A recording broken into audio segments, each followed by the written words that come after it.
Hello, my name is Emil Marmol. I'm a PhD candidate at the University of Toronto. My good friend and colleague Alpesh Masuria at the University of East London has asked me to address three broad themes here in Cuba. The first is solidarity. The second is social entitlements and welfare provision. The third will be education. I've added two more because I think they'll be of great interest. The fourth will be Internationalist Solidarity, and the fifth will be sustainable development. Solidarity in Cuba.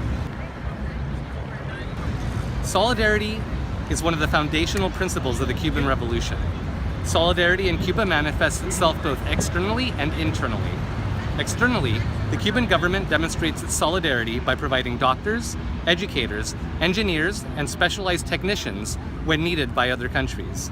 At present, there are tens of thousands of Cubans working abroad in various capacities.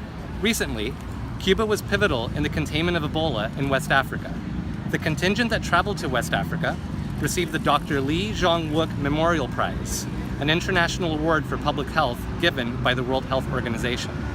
In the aftermath of Hurricane Katrina, Cuba offered to send personnel to the U.S., an offer which was rejected by the U.S. government.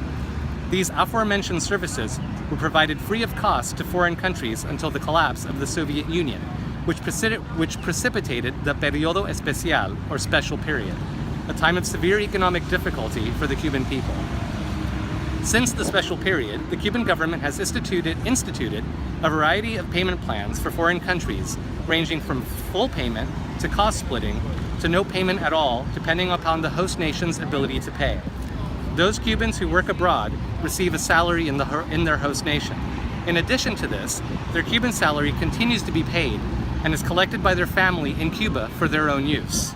A factor that has hampered Cuban humanitarian relief efforts abroad was a U.S. policy discontinued by Obama that allowed Cubans in any foreign country to simply walk onto a U.S. embassy and declare they wished to move to the U.S. In this way, Cuba was being robbed of its best and brightest, and at the same time, the U.S. was sabotaging the good work being done by Cuban doctors abroad. Cuba has also offered moral and military support to a number of liberation movements abroad, including countries such as Vietnam, Angola, the Congo, Bolivia, Nicaragua, and was instrumental in the elimination of apartheid in South Africa. Internally, solidarity is something that can be said to be an inherent trait that is transmitted culturally in Cuba. Latin culture is characterized by relationality, which emphasizes mutual help, interdependence, and group process over autonomous action, as well as by the closely related concept of allocentrism, which involves defining one's self-concept in relation to others, emphasizing interdependence. Cuban people, including myself, are told from a very early age to do unto others as you would have them do unto you, and to cause no harm to others. Instilled in us is the idea that we must help and share our resources with our fellow brothers and sisters, or comrades, if you will. The government helps to inculcate ideas of solidarity by transmitting them through the media. Radio and TV regularly air public service announcements geared towards solidarity with the disabled, the elderly, and recently, the gay community. There are TV programs dedicated to the prevention of domestic violence. These public service announcements shed a positive light on those individuals who help others that are less fortunate. Perhaps the greatest act of solidarity within Cuba was the literacy campaign. The literacy rate prior to the Cuban Revolution was below 70%.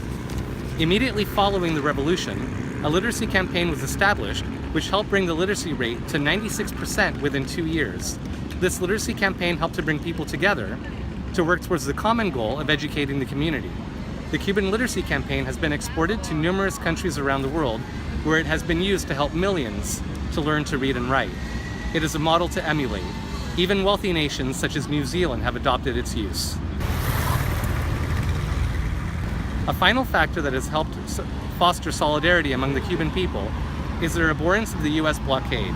Cubans have suffered greatly due to the economic effects of the blockade, as well as from acts of sabotage and terrorism emanating from the U.S.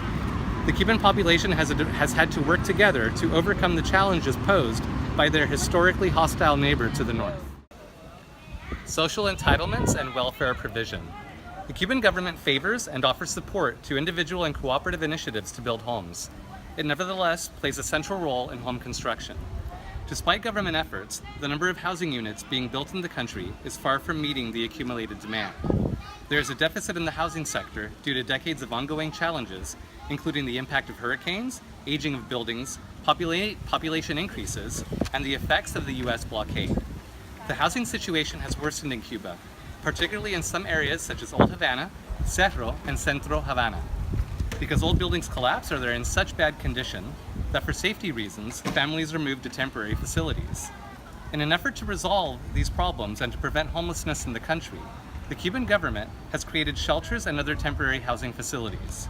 These facilities are similar to cooperative housing models that exist in some communities around the world.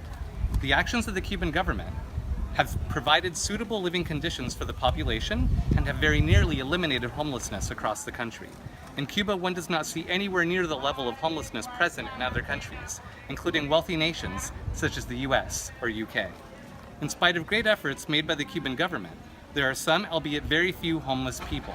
This is a situation that did not exist before the special period, or periodo especial. For those people that live in the streets, the Cuban government has created a national program for the so-called deambulantes that exist in the country. For these people, there are shelters where they are taken for free by bus. Once there, they are provided with a decent place to sleep, bedding, food, specialized medical treatment, which can include psychiatric care and substance abuse counseling, and care of their personal appearance, including having their hair and nails trimmed. They are given soap, toothpaste, a toothbrush, clothing, and other benefits free of charge. Family solidarity, a value inherent to Cuban culture and encouraged by the government through education and media, facilitates several generations cohabitating harmoniously in the same home. Extended families living together helps to assuage the shortage of housing. 85% of Cubans own their own homes mortgage-free. Cubans are limited to the ownership of one residence, or one primary residence, and one vacation residence. A capitalist might take the view that this is a limit on their freedom. However, limiting the number of homes that one individual may own prevents the concentration of wealth and price speculation that are among the root causes of poverty and homelessness in so many capitalist countries. In Cuba, housing is a right, not a commodity. It can be concluded that homelessness is not a problem due to remediation efforts and actions taken by the Cuban government and familial solidarity. Hunger and abject poverty simply do not exist in Cuba. No one goes to bed hungry in Cuba is a common saying among the people here. In spite of the fact that families expend most of their money on food, there is no hunger in Cuba. Every Cuban citizen is given a subsidized ration of food every month, which helps to provide for basic nutritional needs. This helps to explain why Cuba has the lowest malnutrition rate of any country in Latin America. Retired people can eat at a very low cost in places created for them called Sistema de Atención a la Familia, or family care system. Lunch and dinner is provided to them so that they can eat at least 2 meals a day at an affordable price. I'm here at the University of Havana, where I'll be speaking about education in Cuba.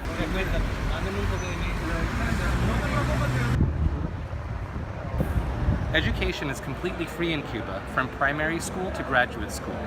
One can study for their entire lives if they so choose, and attain multiple academic, professional, technical, and trade degrees. Books and materials are supplied for free. There are no costs. The only requirement is that those who complete a bachelor's degree then go on to complete 2 years of public service in which they provide expertise in their field to the local region in Cuba in which that expertise is most needed. Education isn't simply free in Cuba. It is considered a basic human right and is universally accessible. In rural areas, for instance, boarding schools have been built so that all have the ability to attend. In the event that a boarding school is not within reach, the government will hire someone in the area with previous teacher education training to teach pupils located in these remote areas. If there are no teachers in the area, the government will train the parents of the child so that they can provide education to their children themselves. This training is not only free, but the parents are paid for this service. These rural schools are provided with solar panels to power the TV and computer that is provided by the government for the educational needs of the students. There are specialized schools set up all over the country to assist in the education of students with special needs. These include schools for those that are visually and hearing impaired, the physically incapacitated, as well as those with autism and Down syndrome. These schools did not exist previous to the revolution. Cuban education upholds the values of the revolution. Students are taught the principles of socialism, the importance of providing for the public good, and solidarity in the community. Individualism and self-interest are discouraged, and in their place, students are taught instead to work together and cooperate towards common goals. Students are not only assessed with individual marks, but are also assessed comprehensively as a class. All academic subjects are geared in purpose towards the betterment of society. In the Cuban education system, there is a strong emphasis on Cuban history. Students wishing to study at university must pass 3 entrance exams, which consist of Spanish, math, and history. It is felt that students must have a comprehensive grasp of Cuba's past in order to forge a future path. Part of this deep understanding is that of their colonial past, including the conditions on the island, both under Spanish and US rule. This includes the hardships faced by the Cuban population due to decades under embargo, and acts of sabotage and terrorism committed and/or organized by the United States. Internationalist Solidarity. Something that I find absolutely astounding about Cuba is that it provides more humanitarian relief, medical care, and training for foreign nations than the sum of the G7 nations combined. Just let that sink in for a second. Cuba has a GDP that is a mere fraction of any of the G7 nations, yet it provides more assistance than the entire G7 put together. This is an exceptional achievement. There are about 40,000 health professionals working in 72 countries, and over 130,000 Cuban doctors have volunteered abroad since 1963. Not only does Cuba provide more assistance abroad than any other nation, the manner in which it has carried out this work is unlike anything practiced by wealthy nations or NGOs. Cuba sends medical personnel to the afflicted country in need and provides help while simultaneously giving scholarships to members of impoverished or marginalized people from that country who would otherwise be unable to afford medical school, so that they can travel to Cuba to study to become doctors. Those people who've been trained in Cuba then return to their home country to continue to assist their communities and to provide medical training. Instead of a mere band-aid, Cuba provides long-term solutions. Much of this medical training occurs at LM in Havana, the world's largest medical university. According to data provided by John Kirk in the Journal of Diplomacy and Statecraft, as of March 2008, there were 8,234 students from 28 countries, including 105 visible minority US students, attending LM. 5,962 medical students have graduated, most of whom have returned to their country of origin, while many have stayed in Cuba for further specialization. Cuba has established medical schools in Yemen, Ethiopia, Uganda, Ghana, Gambia, Equatorial Guinea, and Guinea-Bissau, among others. Some examples of Cuban internationalist solidarity include the US, where Cuba offered to send 1,586 doctors to assist with Hurricane Katrina. The offer was denied because the US placed politics before the lives of some of its most marginalized and poor communities. Pakistan, where after a major earthquake that killed 73,000 people, the Cuban government sent 2,500 medical staff and set up 30 field hospitals that were later donated to local communities.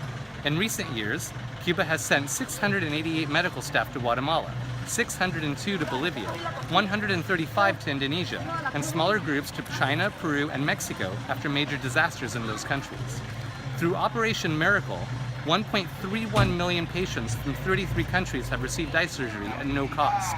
33,000 of these surgeries have been performed in Cuba at no cost. There are around 30,000 Cuban medical staff working in Venezuela. Cuba has helped to open 6,000 clinics, 388 polyclinics, and 492 rehabilitation centers there. Cuba opened its doors to those affected by the catastrophic nuclear explosion in Chernobyl in 1988. To this day, 24,000 Ukrainians and Belarusians have been treated for radiation illnesses in Cuba. Cuba has helped to increase quality of life indices, such as maternal and infant mortality rates in those countries in which it has provided assistance. To quote John Kirk, "No nation on the planet has done so much in terms of saving lives through medical intervention." It should be mentioned that medical care within Cuba is exceptional and can be compared favorably with much wealthier nations. In 2015, Cuba became the first country in the world to receive validation from the World Health Organization that it had eliminated mother-to-child transmission of HIV and syphilis. In Cuba, Zika is virtually non-existent. Life expectancy in Cuba is among the highest in the world, higher than the US, for example. After everything I've learned about Cuban internationalist solidarity, the saying, "another world is possible," is something that has taken on a new and revived significance for me. If Cuba can help to foster so much good in the world with so little material wealth, then surely the world's wealthiest countries can do much, much more. The arguments made by the ruling elite that there just isn't enough money to go around, or that the wealth will eventually trickle down, is nonsense. The problem is that capitalist priorities are skewed and are a perversion of the principles of mutual aid inherent in humans. We could in fact live in an entirely different, more just and humane world. It simply requires a different form of political and economic societal organization. I want to end by giving credit to John Kirk's article, Cuban Medical Internationalism and its Role in Cuban Foreign Policy, from which many of the facts and figures in this segment were garnered and/or directly quoted.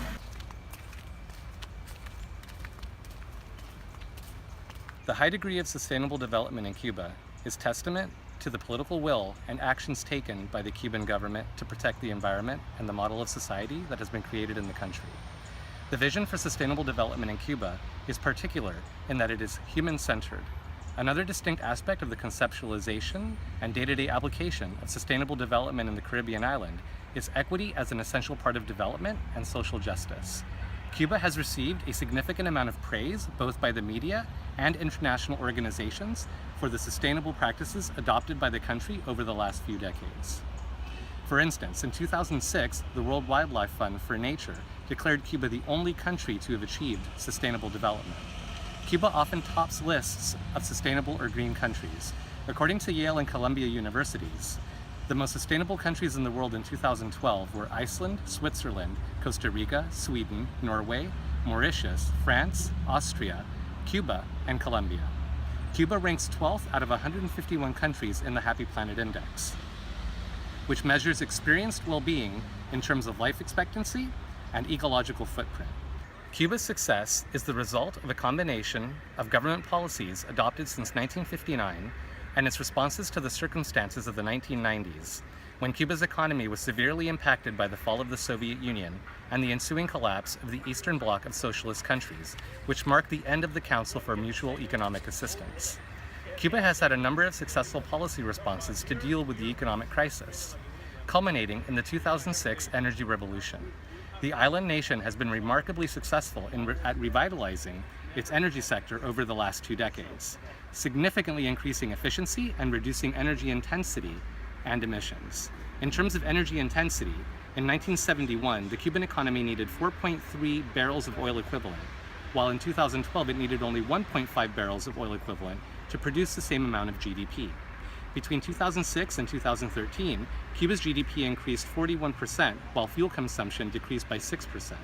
This can be partly explained by Cuba's decentralized power production and distribution system, which helps to eliminate the loss of power that comes with long-distance transmission.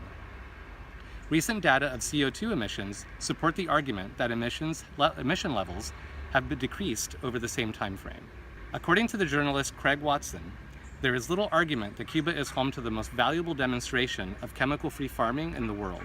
Watson expressed that the wide-scale adoption of organic farming methods that has been field-tested in Cuba since the collapse of the Soviet Union in 1989 has demonstrated to the rest of the world the efficacy and economic viability of this model. Cuba's reality of the 1990s reinforced earlier environmental policies undertaken by the government and led to new practices and policies that brought about what many would consider to be sustainable outcomes. According to Arrastilla and Glidden, one key component of the energy revolution is a deepening concern and respect for the environment.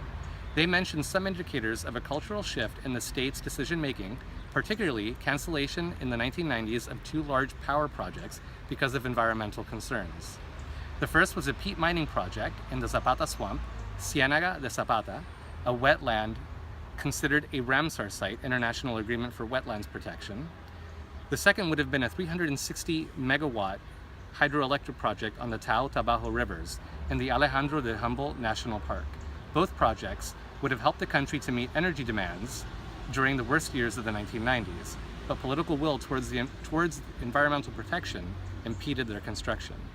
According to official data from the National Offices of Statistics, since 1986, Cuba's protected areas have grown by 70%, from 17,154 square kilometers to 29,169 square kilometers, including land and water protected areas.